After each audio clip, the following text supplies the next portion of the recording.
tudo bem? Bem-vindos a mais um vídeo aqui no canal. E hoje o primeiro vídeo que eu gravo com o convidado, mas vai que não é o primeiro que eu posto com o convidado. Oi gente, tudo bem? Bem-vindos a mais um vídeo aqui no canal. E hoje eu trouxe um convidado muito especial, que é o meu amigo Vitor Hugo. E ele vai contar um pouquinho pra vocês sobre a carreira do direito nos Estados Unidos.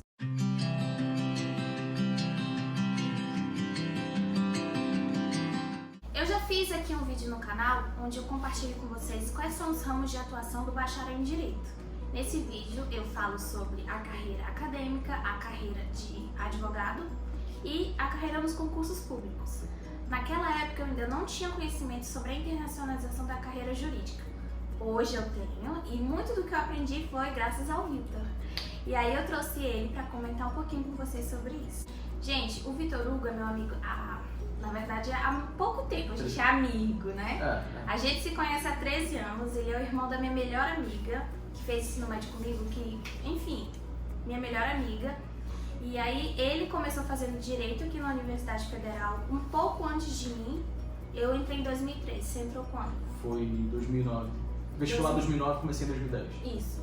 Então eu comecei 3 anos depois, e aí depois ele foi pro Rio de Janeiro, mas eu vou deixar ele contar um pouquinho pra vocês.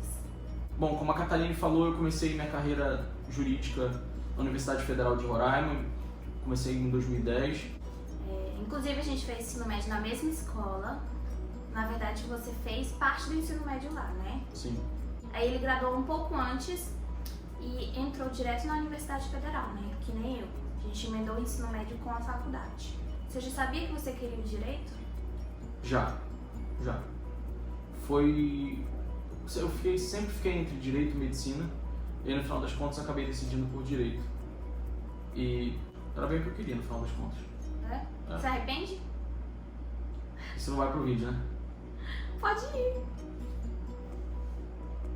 Tem partes frustrantes na carreira, né? Tem partes frustrantes. Mas certeza. pelo menos eu também me frustrei em alguns aspectos. aspectos. Agora, pelo que eu tenho feito agora, meio que eu tô me redescobrindo dentro do direito. Então, acho que talvez eu precise ter um pouco mais dessa experiência para poder dizer se eu tô realmente satisfeito ou não.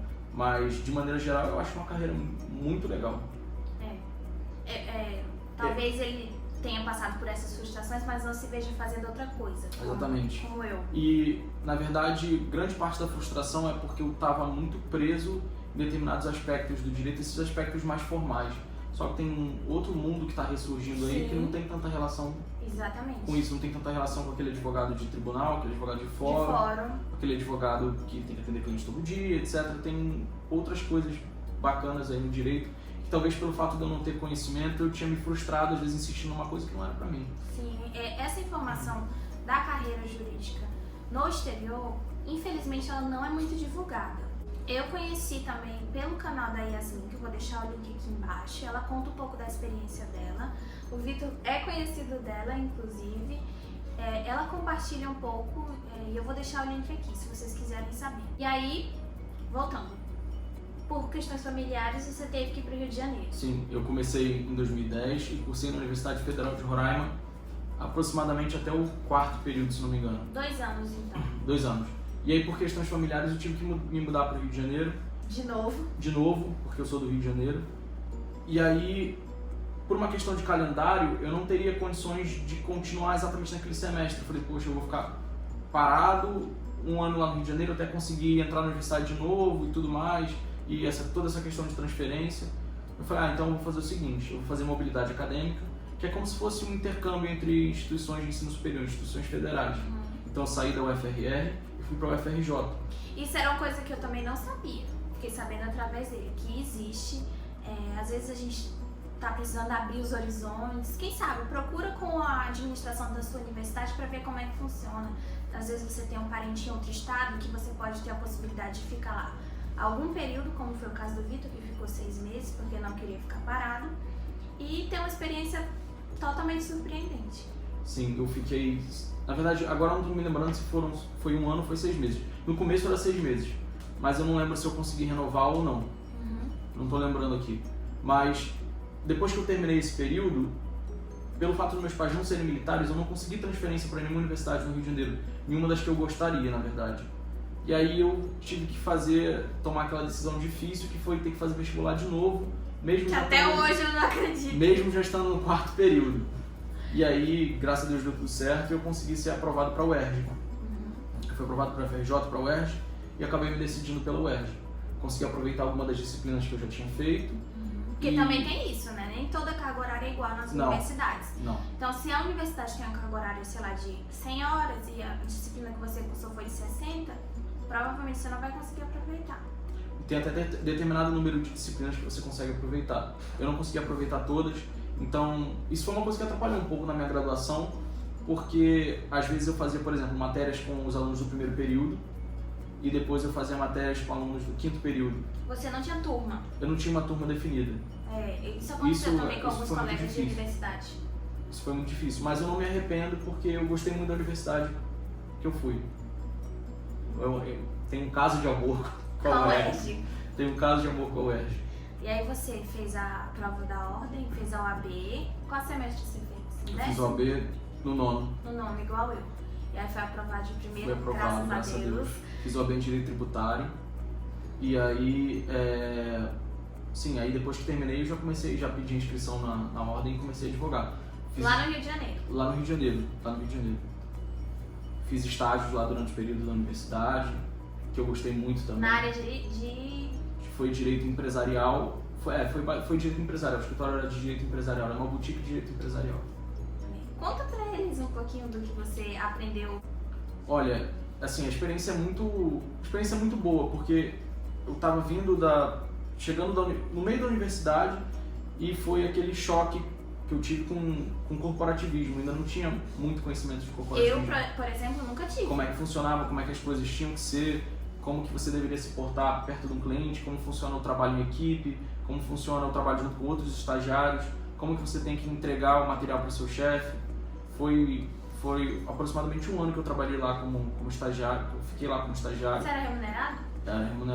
Era remunerado e a experiência foi sensacional. E como foi que você conseguiu esse estágio? Esse escritório tão importante? Eu era monitor de direito empresarial na UERJ. E... Tentem aproveitar todas as experiências que apareçam, gente, sério.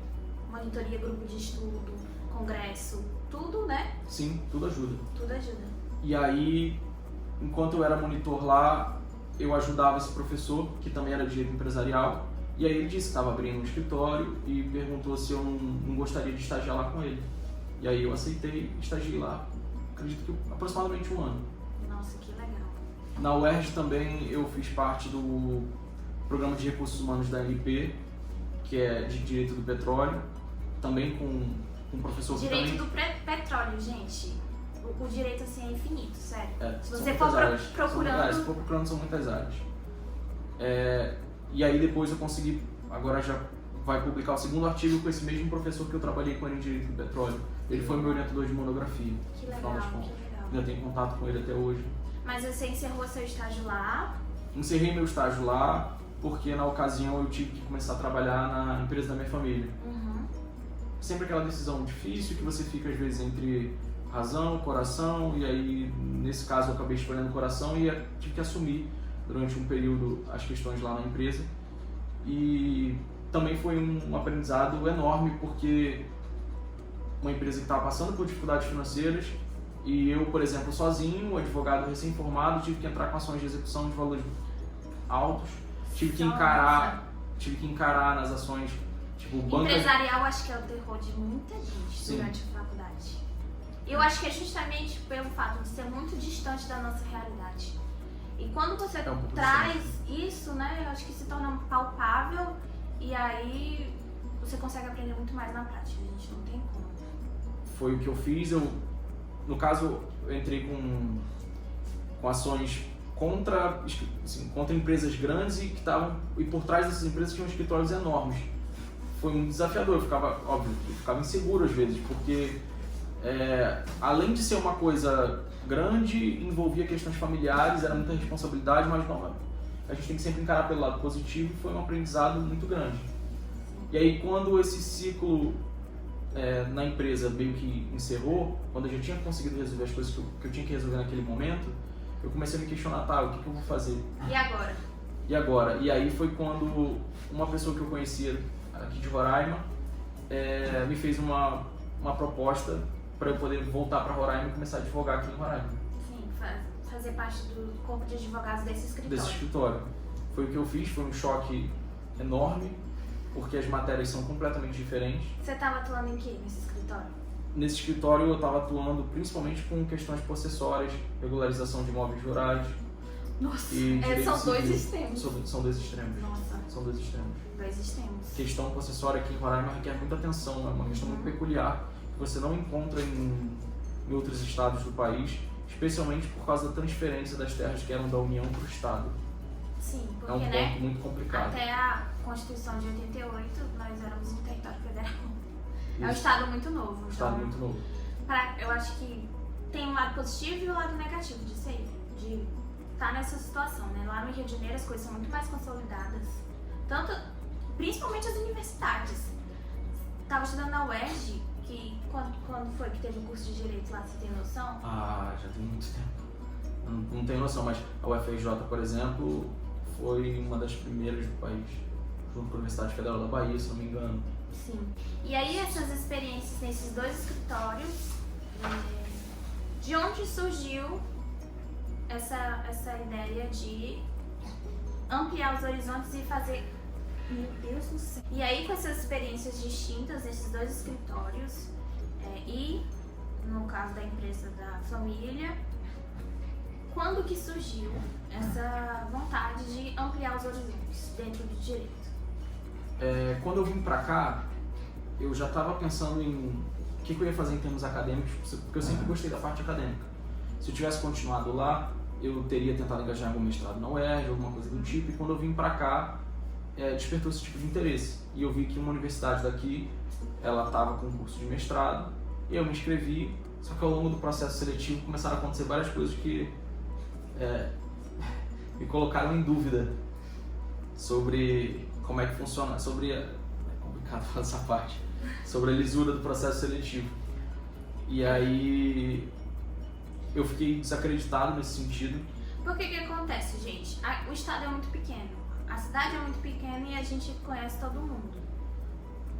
Todo mundo mesmo.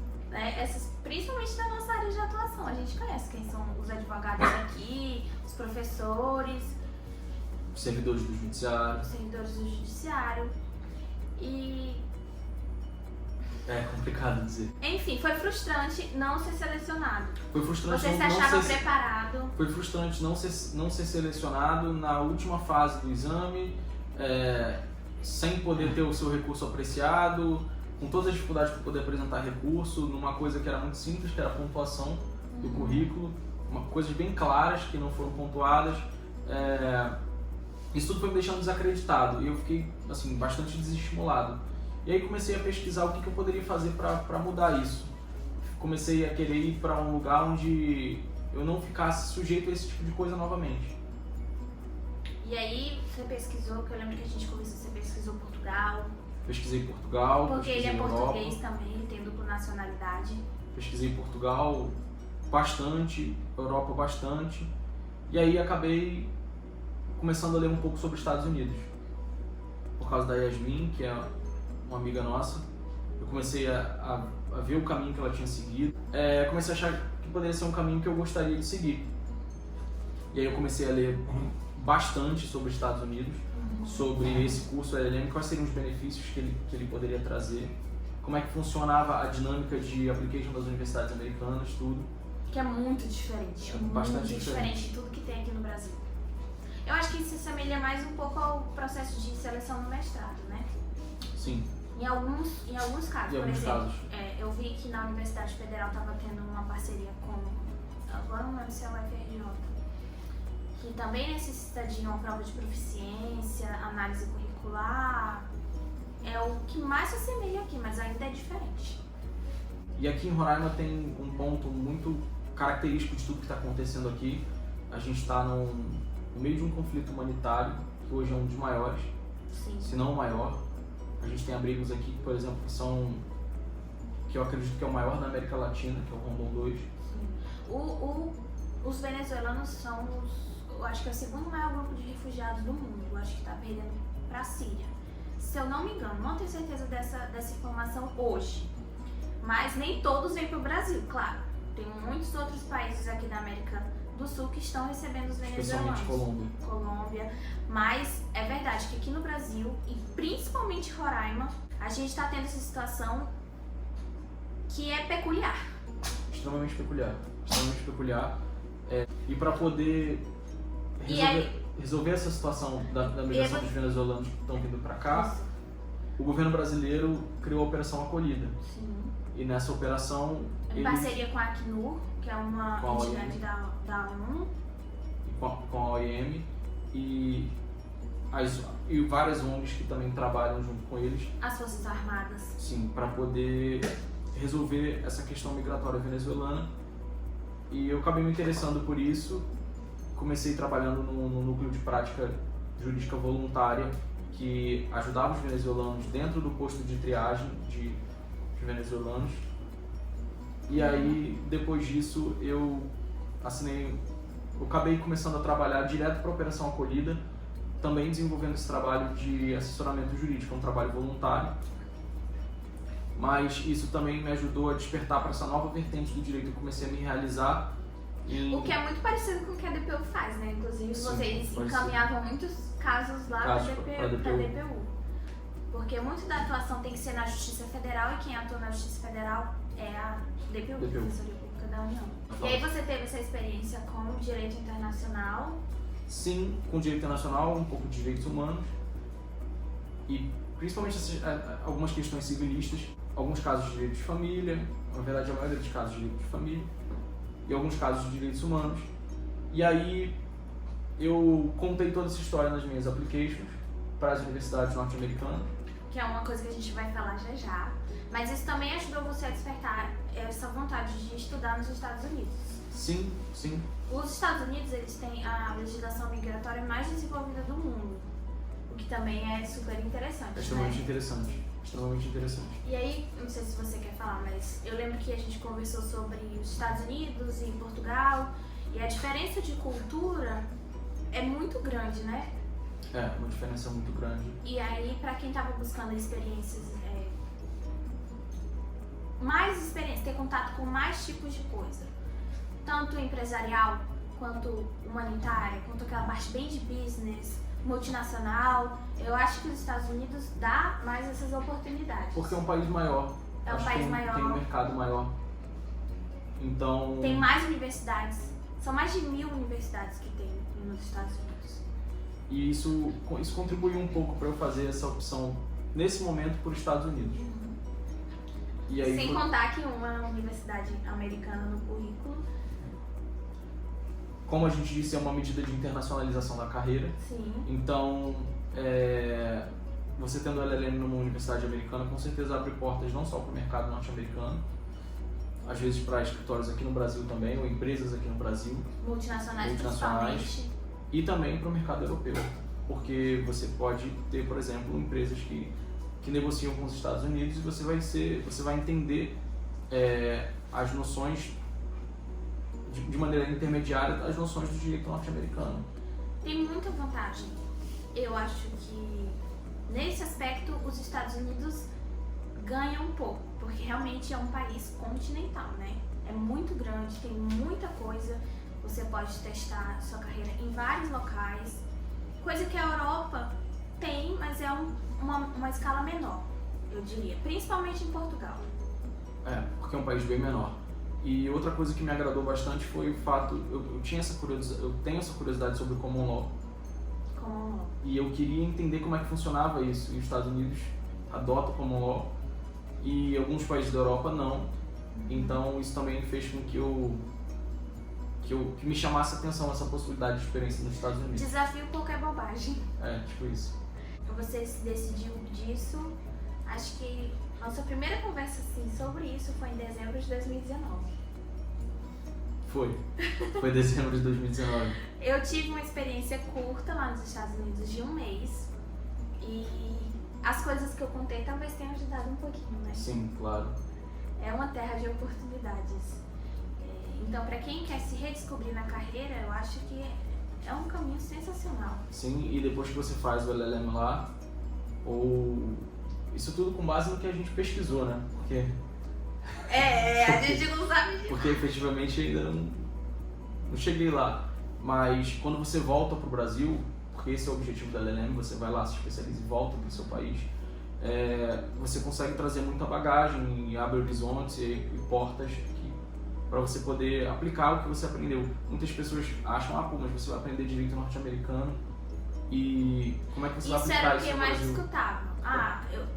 Isso, por exemplo, o que isso vai te servir? Isso. As pessoas que fazem esses cursos de exatas, por exemplo, engenheiro, até da saúde também, farmacêutico, conseguem levar o seu conhecimento para esses outros países de uma forma muito mais tranquila, né?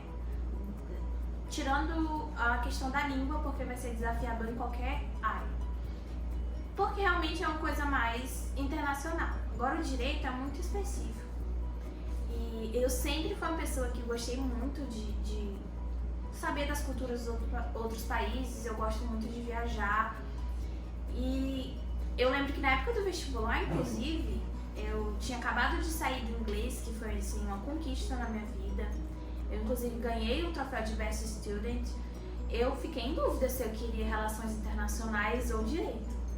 Inclusive, eu abri uma caixinha de perguntas hoje no Instagram e foi justamente isso. Qual outro curso você cursaria? E eu falei que uma das opções seria Relações Internacionais, que tem aqui na Universidade Federal.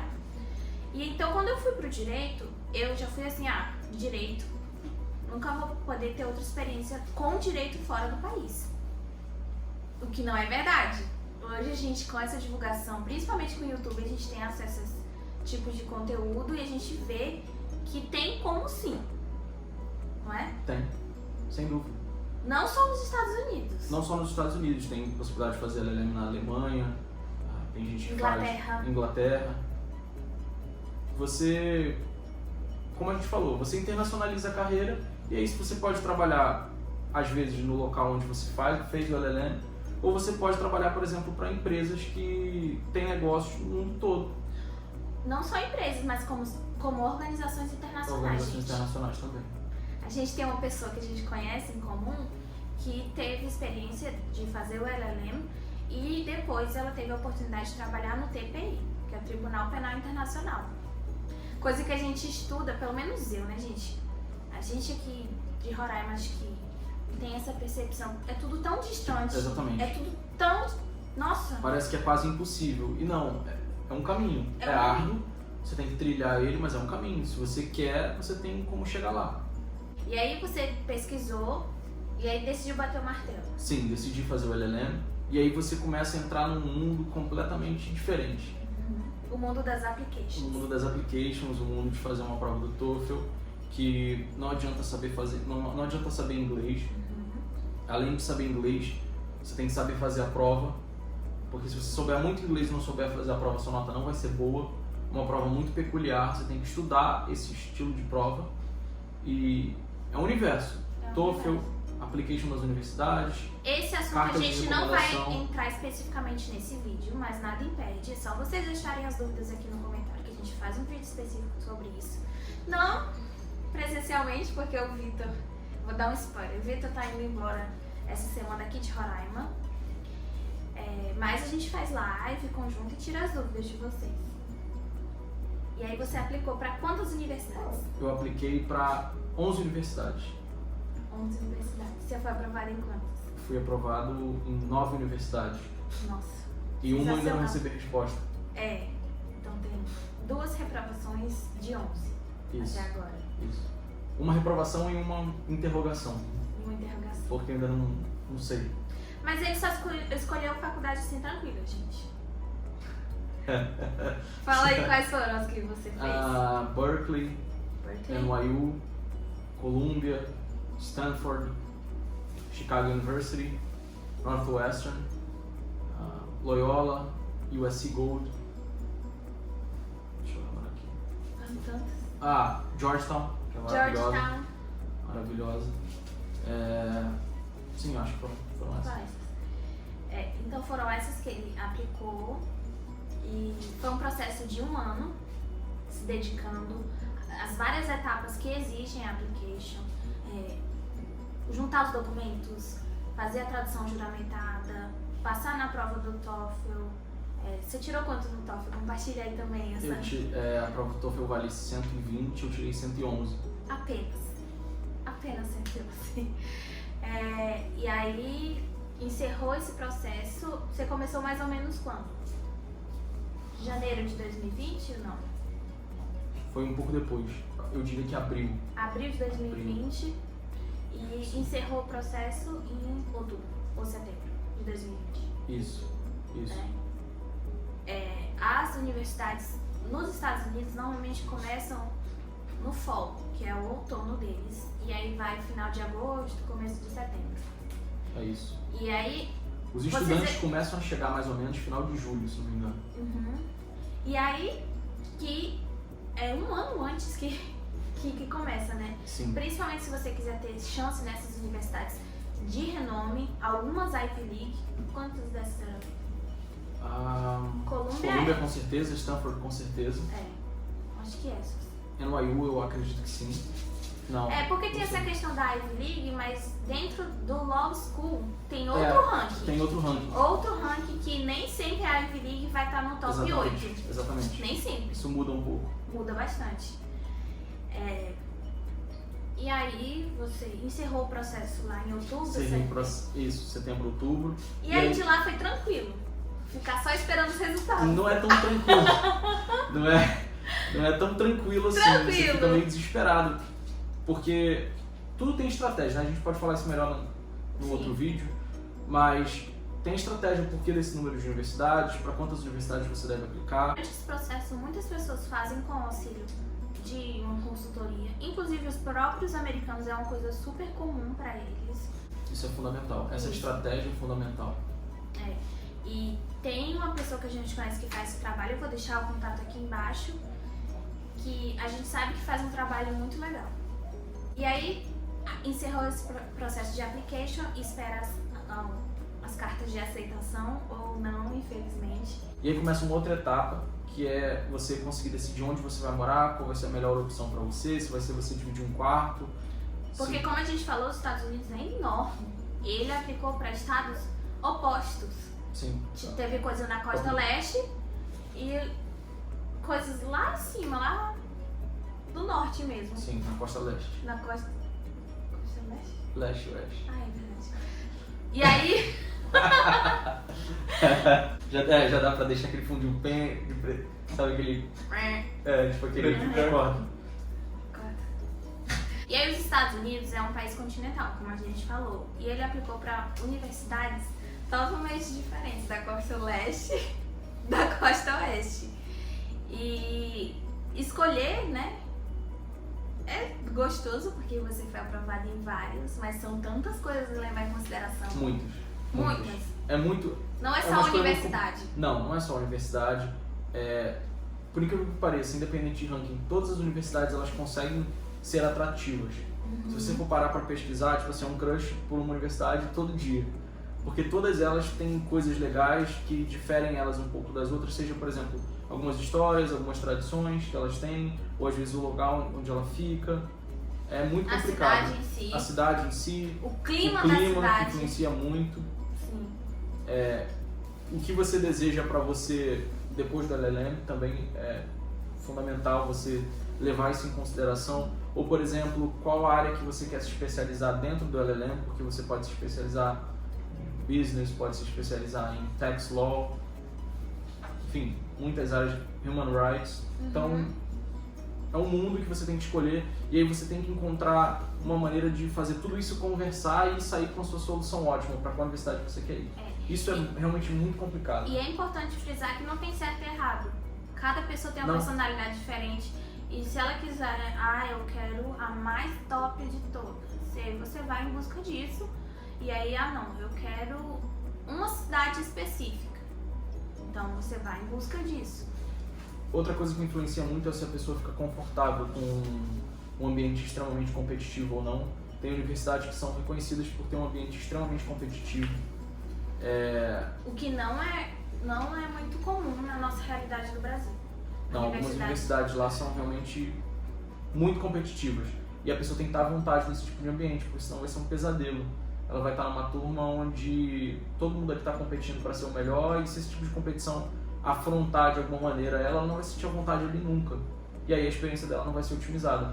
Então tem toda uma estratégia para você decidir muita pesquisa. Qual o melhor lugar, muita pesquisa. Muita pesquisa. E ter um contato próximo com as universidades, mandar mensagem para você tirar dúvida com as pessoas que são os contatos das universidades, isso é fundamental. Funciona muito, né, isso? Funciona, eles levam, por exemplo, um e-mail que você manda para lá muito a sério.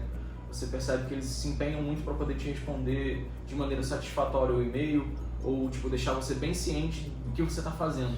Porque o LLM especificamente, ele é muito voltado, não é a regra, mas ele é muito voltado para os advogados internacionais.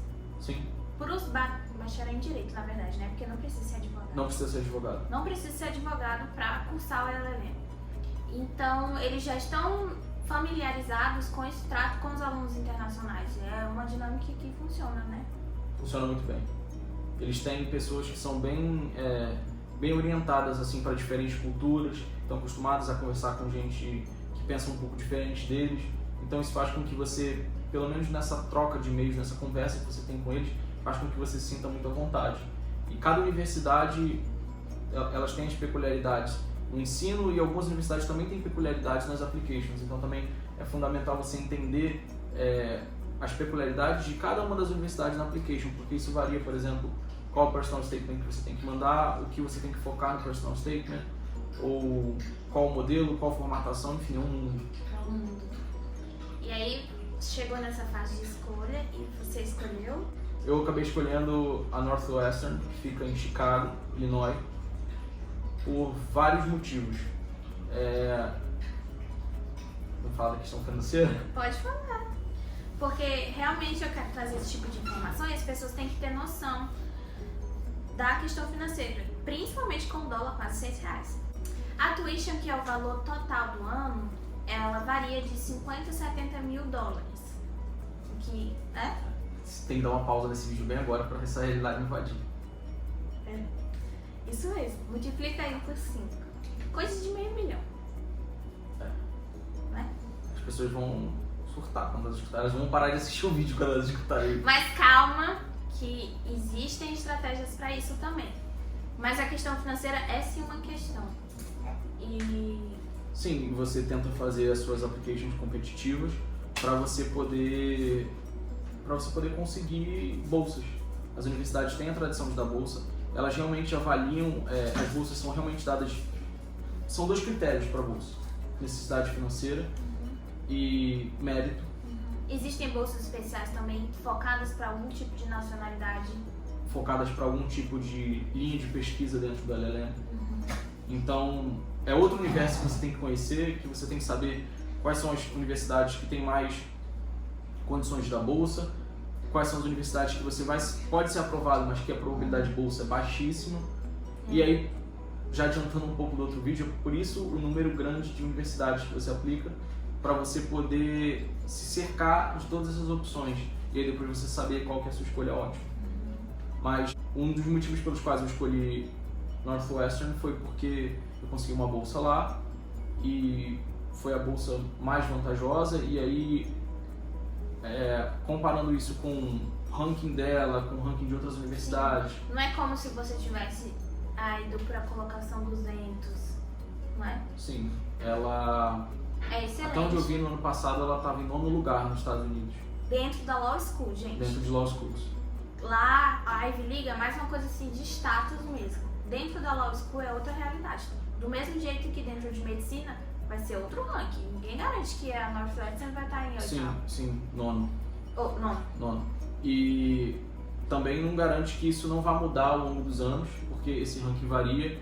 E outra coisa também que, quando a gente fala de Ivy League, eu acho que elas são avaliadas de maneira geral, um pelo outro, todos os cursos, tá?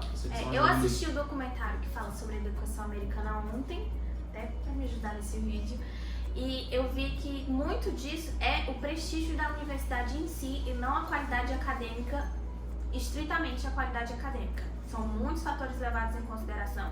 E também a tradição, né? Sim. Tradição. Muita tradição. Muita tradição. Tem universidades que os prédios são maravilhosos, parecem castelos. Sim. você tá entrando em Hogwarts. Tipo isso. E aí? Bom, e aí agora eu tô nessa perspectiva de tirada de visto, depois de ter feito opção pela universidade. Chicago frio. Isso vai ser uma Provavelmente esse vídeo vai ser postado já quando tiver tudo certo, pra não causar ansiedade. Basta a nossa ansiedade mesmo, né? Bom. Eu imagino que deve ser muita ansiedade. Muito. A gente está tendo uma questão com a tirada do visto aqui no Brasil por causa da pandemia. As embaixadas estão fechadas, As os embaixadas consulados. estão fechadas e tudo. Mas vai dar certo, tenho certeza disso. Se você está assistindo esse vídeo, É porque deu certo. É porque deu certo.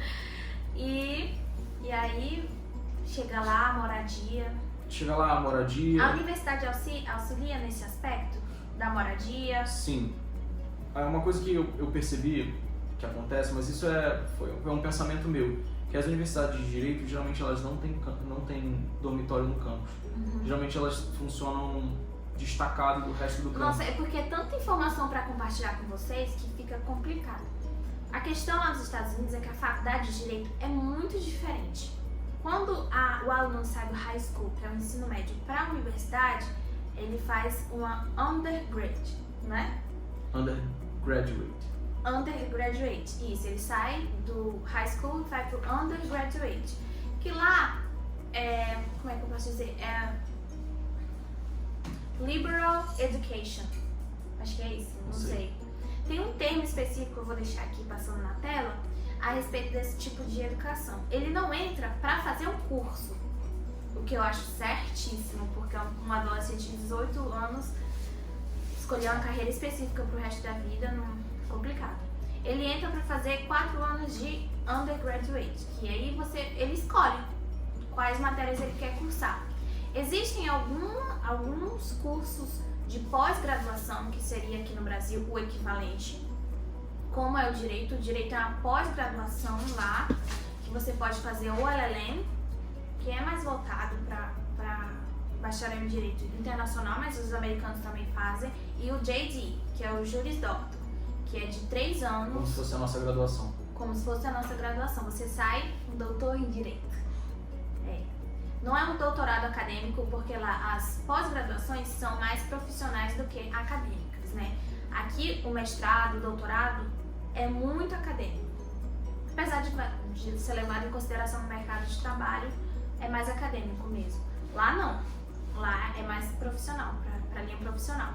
E aí dentro do undergraduate, você às vezes tem algum curso que exigem pré-requisitos, como é o caso de medicina.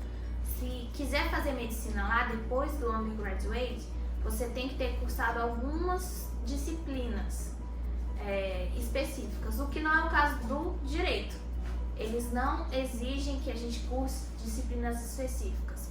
Com o seu diploma de direito aqui do Brasil, você consegue cursar o LLM, que seria o mestrado pra gente, né?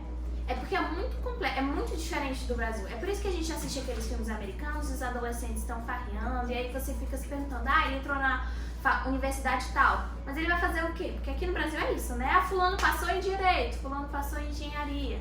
A universidade fica em segundo plano. E lá eles levam muito em consideração a universidade, mais do que o próprio curso em si. Eu acho, pelo menos no undergraduate, né? Não na pós-graduação. E aí a gente vê a experiência universitária, ali é mais para formar, acho que o caráter da pessoa, ser um bom cidadão americano, para ele poder explorar o que ele quer fazer da vida. E aí sim, quem realmente quer fazer alguma coisa específica, faz isso, como é o caso do direito, da medicina. Nem todas as profissões acho que precisam de uma pós-graduação, né? Não.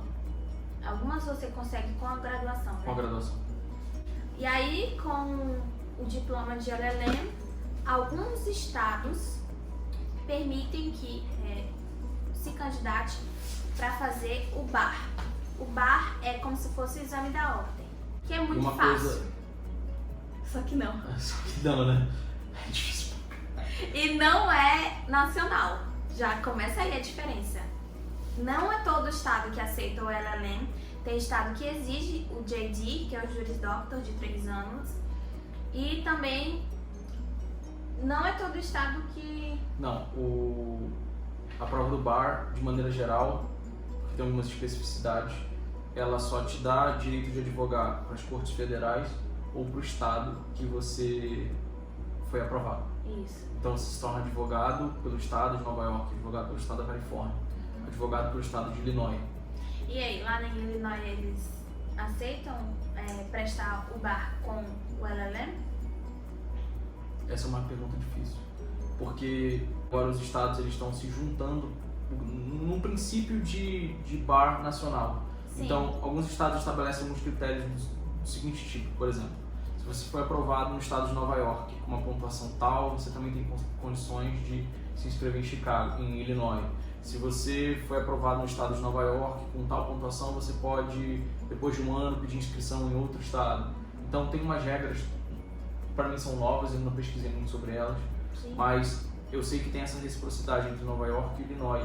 Se você for aprovado no bar de Nova York, você tem condições depois de tentar se inscrever no de Illinois. Mas, de maneira geral, eles requerem que você tenha sido graduado com Juris Doctor em Illinois para você poder advogar lá. Mas, como eu disse, é um curso voltado para o mercado internacional, nada impede que você se forme, por exemplo, em Illinois, se forme em outro estado, ou se você quiser tentar mercado de trabalho nos Estados Unidos, por exemplo, aí você depois tenta se inscrever no bar de Nova York. O fato de você ter se formado em outro estado não te impede de tentar o bar de Nova York. Ainda mais nesses estados que sabem que a maioria dos seus estudantes tentam o bar de Nova York. Então, no próprio LLM, eles já vão te preparar não para o bar de Illinois, mas às vezes te preparam para o bar de Nova York também. Sim. Também tem cursinho lá, né? Cursinho que a gente chama, cursinho pré-bar, no caso. E aí é importante ressaltar aqui que com o visto de estudante você não pode trabalhar. E você não pode nem ter essa intenção. Então, você vai para o LLM para ter essa experiência com direito internacional. E como tem duração de 1 ano, você tem direito de mais 1 ano de OPT, que é uma permissão de trabalho. E esse trabalho pode ser remunerado ou não. E aí você tem direito a ficar mais 1 ano lá para ter experiência profissional. O LLM tem que sempre ser encarado como uma graduação que você vai ter, uma qualificação que você vai ter, para quando você voltar para o seu país, você ter condições de usar ela. Sim, sim. Ah, mas eu escutei que teve uma pessoa que conseguiu ir, ficou, eu tenho interesse de ficar nos Estados Unidos. Bom, isso aí não é a regra. Então, a intenção do LLM é essa.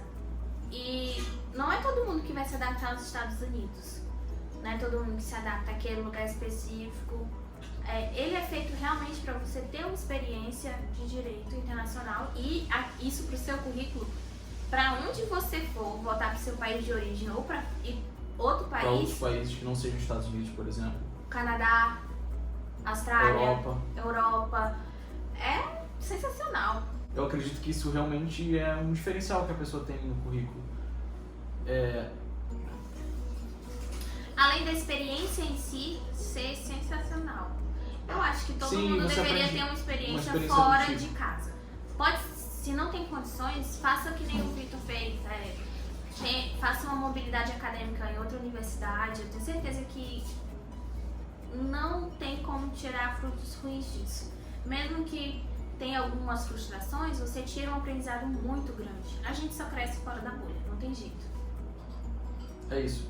Acho que o que você aprende numa experiência dessa vai muito além de direito constitucional, direito civil, direito tributário. Principalmente em outro país, você aprende outra cultura, consegue entender como é que funciona o mercado corporativo desse país, como é que funciona a advocacia nesse país, como que as pessoas se apresentam. E então você sempre vai voltar com algumas coisas na bagagem, alguns bônus na bagagem que você nem estava contando com eles. Eu acho que a experiência é extremamente válida. É um pouco cedo talvez para eu falar isso, mas a esperança de que essa seja realmente uma experiência válida que também me motivou a ter optado por seguir nesse caminho. Mas Vitor, só da experiência da application, o quanto você aprendeu, não é? Sim. Sobre como as coisas funcionam realmente. Sim, a application é realmente desafiador. É desafiador. Muita gente pode olhar e falar assim, mas você tem que mandar esses documentos aqui, são 5 documentos, então. As pessoas lá realmente leem o que você manda para elas. O que você manda para elas. Elas realmente leem o que você vai mandar. E se você mandar um documento que não esteja legal, ou esteja falando uma coisa que não é verdade, eles vão saber. E vão ou negar, ou vai diminuir suas chances de bolsa. É diferente. Tem que realmente tratar com muita seriedade, porque eles são muito rigorosos. Foi diferente da sua experiência, por exemplo, da application, mini application aqui no mestrado no estado? Sim, foi diferente. Foi muito diferente. Muito, né? Foi muito diferente. Eu acho que Eu acho que isso é bom. Agora as expectativas estão lá no alto. Em breve a gente vai ter uma live aí, ele lá de Chicago e eu aqui do Brasil. E a gente conversa mais sobre isso. Eu tô muito curiosa para saber mais sobre esse processo. O pouco que a gente conversou, na verdade pouco não, né? Que a gente já conversou bastante sobre isso. Tudo que eu sei praticamente veio dele. E me fascina toda vez que a gente conversa. Eu quero muito trazer outras pessoas além do Vitor para conversar sobre a carreira jurídica. Eu já tenho umas pessoas em mente também. E esse vai ser só o primeiro vídeo dessa série de carreiras. E hoje foi internacionalização da carreira. E se vocês ficarem curiosos e quiserem saber um pouco mais sobre isso, podem deixar as perguntas aí. E talvez numa segunda... No segundo encontro a gente venha tirar as dúvidas de vocês. Tirar as dúvidas sobre esse processo. Isso. É difícil cobrir tudo, né? É difícil até de acompanhar tanto de coisa que a gente passou, né? A gente passou pela sua experiência pessoal no direito, a gente passou pela fase de application, como é que funciona o nível superior nos Estados Unidos, as dificuldades de escolha das universidades, localidade. E aí, tá preparado para sentir frio? Menos 18 no inverno de Chicago? Bom, a gente sai de 40 graus, sai pro menos 18. Não tem jeito. E aí é isso, né? É isso. Se as pessoas quiserem me seguir no LinkedIn, é Victor Hugo Silveira, Victor Hugo Gonçalves. Eu deixo Silveira. o link aqui, pode deixar. E no Instagram também, meu Instagram é fechado, mas só me mandar mensagem, pedir pra seguir que eu vou aceitar e vou seguir de volta. E vai ser um prazer tirar qualquer dúvida que vocês tenham. E pode mandar pra mim também, que eu mando pro Vitor e a gente faz esse negócio. Tá bom? Um beijo, espero que vocês tenham gostado muito desse vídeo. Deixe no comentário, porque eu não sou adivinha. E deixa o seu like também, viu? Valeu. Um beijo. Tchau. E aí, Vitor? Morreu? E aí, foi bom a experiência?